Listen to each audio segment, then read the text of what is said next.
When you bought your first house, what was the one thing that nobody told you?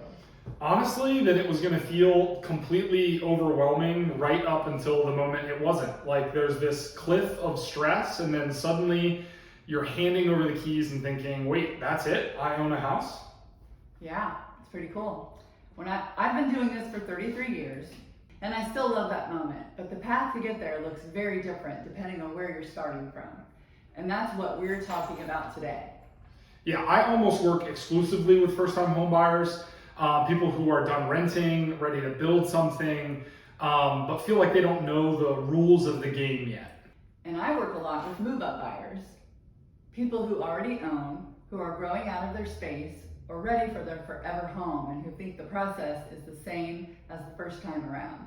Spoiler, it is not. So we're going to break down what nobody actually tells you about both sides of this, the stuff that really does matter, the stuff that trips people up, and where the experience is completely different than what you would expect. We call this the emotional experience.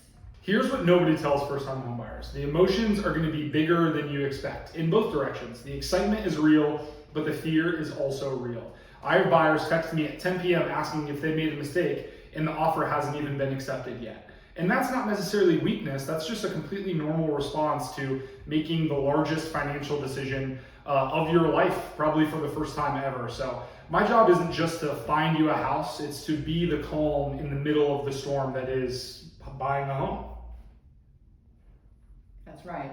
And move-up buyers come in thinking that they've got this, like they know everything.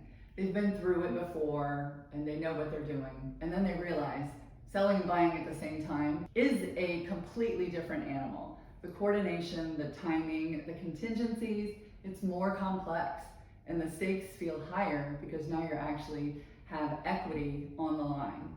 I had a client, young family, 2 kids. They'd owned their starter home for 6 years. They came in very confident. By week 3 of the process, they were calling me at dinner, and I love that. I love that they called me, because that's what we're here for. The number one thing first-time homebuyers don't understand going into the process is that down payment isn't the only money that you're going to need. You've got closing costs, inspection fees, moving costs, and then all the stuff you got to buy for the house once you're actually in it. Whether it's a new fridge, a lawnmower, all of that stuff can add up pretty quickly. And the other thing that nobody talks about is that you don't always need 20% down. There's FHA loans with 3.5% down. Conventional loans at 3 or 5%.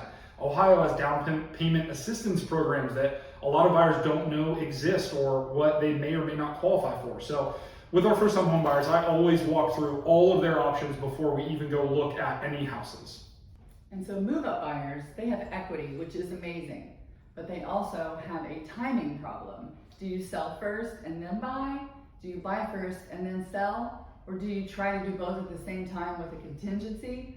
There's no one right answer. It depends on the market and your financial cushion and your risk tolerance. Some people have a stomach for some of those situations and some don't. But right now in Central Ohio, inventory is still tight enough that if you find the right house, you don't always have the luxury of waiting for yours to sell first.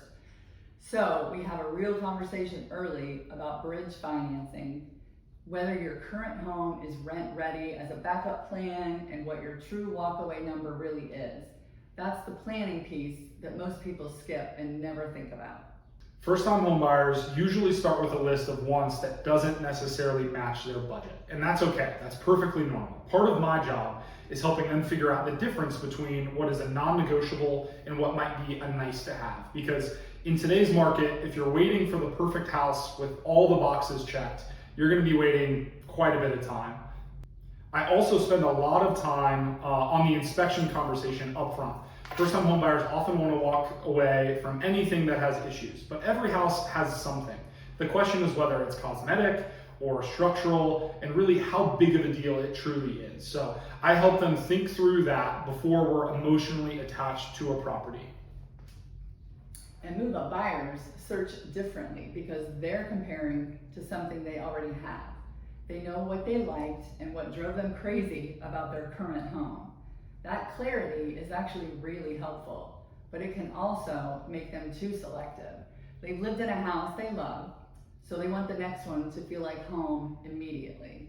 And my advice is always buy the bones, not the decor. The paint, the countertops, the light fixtures, all of that can change. The layout, the lot, the neighborhood, the school district, those can. And I've seen buyers pass on a perfect house because of wallpaper. Wallpaper. First-time home buyers often think negotiation means going in low and just hoping for the best. In Central Ohio right now, that approach will get you beat out pretty much every time on a good property. So strategic negotiation means knowing what the seller actually cares about. It could be price, it could be timeline. Is it just a certainty that this deal will close? And then figuring out how to structure our offer around those variables. I had a buyer last year lose multiple offers before we started having that conversation differently. Same budget, different strategy. They got the fourth house after that conversation, and they actually paid less than the asking price because we structured the offer in a way that made the seller feel confident that we were going to get them everything that they needed. And on the move-up side, the negotiation piece gets complicated because you're often negotiating on two transactions at once, your sale and your purchase. The timing has to work in sequence, and sometimes it doesn't, and you need to have a plan for that. The leverage move-up buyers have that first-timers don't, they're often more credible to sellers. You have a track record of home ownership. You're not an unknown.